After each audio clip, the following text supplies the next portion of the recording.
Hi, welcome to episode 2 of Sony Alpha Classroom course on color grading. I'm Naveen Shetty, and in today's episode, we are diving into one of the most crucial partnership in filmmaking, the collaboration between a cinematographer and a colorist. Every great image on screen is a result of careful planning, and when a DOP and a colorist works in sync, they create a seamless visual narrative that enhance storytelling, emotions, and audience engagement.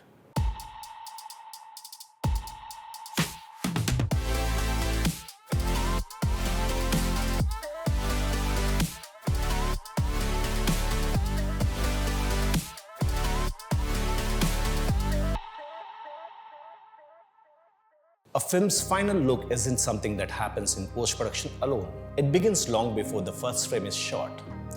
Every choice, the camera, the lenses, the lighting setup, the production design, contribute to the visual identity of the film. The role of a colorist is not just to fix colors or enhance an image, but to help shape this identity before the earlier stages. Ideally, a colorist is involved in pre-production, working closely with the DOP and the director to set the visual language. Through camera test, exposure reference, and the LUT development, a colorist can help ensure that the vision remains consistent from the set to the final grade. However, in many productions, colorist often begins their work after the film has been shot. This means a certain creative decision that could have been optimized during the shoot, such as lighting setup, exposure consistency, or VFX considerations, are instead addressed in the post. By integrating color science early in the process, filmmakers can save time, enhance visual cohesion, and ensure that director's intent translates more accurately on the screen. One of the key tools in this process is the creation of LUTs, which is called as lookup tables. These are the essential color presets designed in the pre-production that can be applied to the footage on set, allowing the entire team, the DOP, production designer, VFX supervisor, to work with the real-time reference of the intent final look. This not only makes the lighting and the set design more precise, but also help actors and the crew visualize the mood of the film as they shoot. Sudeep, I would like to ask you something.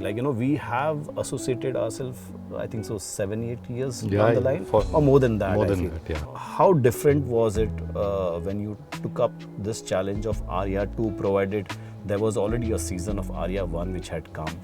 You know, this Arya was a project which, to be honest, it's like a make or break kind of a project, because A, the whole industry is going to watch it. Yeah. People loved season 1, they're going to watch season 2.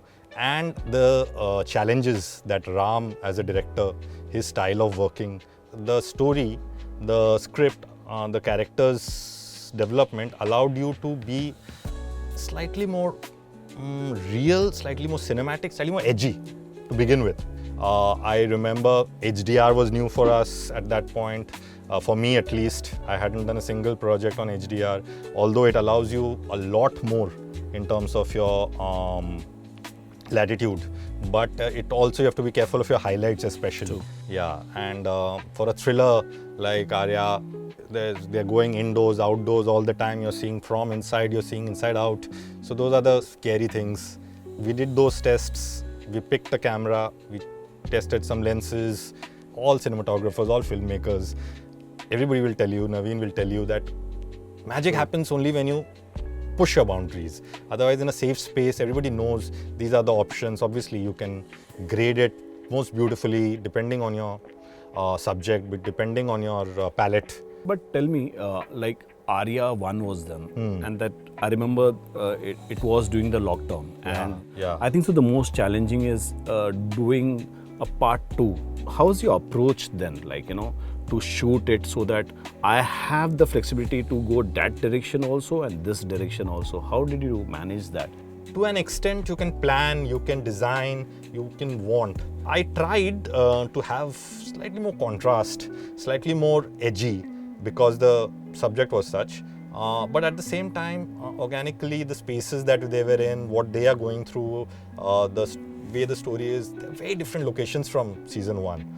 So that in itself pushed the look towards the direction. I remember I didn't have much problem about the exposures. 1 or 2 places where we went little bit under, probably. I remember, I can use the word under because now we have become so technology friendly, because there was a time where underexposed was like said as a crime actually. On the contrary, now if you're not under, you're committing a so crime. things have changed now. You know, I remember when DPs, whenever I used to say underexposed, they used to feel insulted. So now it was under in a right way, basically. I have seen your work.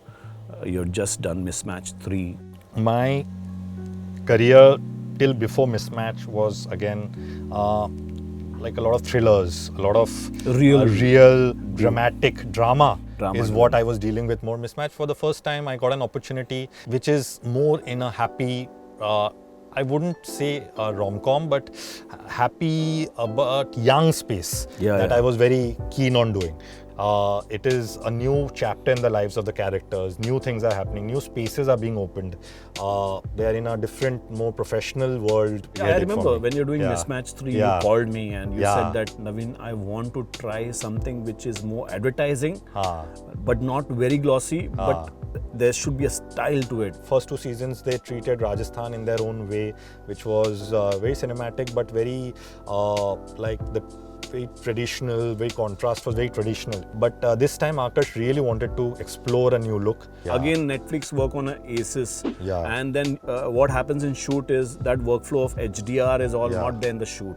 ACES is something that really offers you, although you have to be careful, but it offers you more on the color space, space, color gamut. But again, what you're seeing in the shoot is a Rec 709. Very different. I know that, man. And you need to know that adjustment. How much it might burn out, how much color palettes will be there. Especially with Mismatch, you know, although the palette was very different and it included spaces where we wanted to look in and out a lot more. We might create a mood, but in that the storytelling is getting lost. So that sort of a collaboration is so much necessary that a colorist also plays a good role to balance both the side, you know.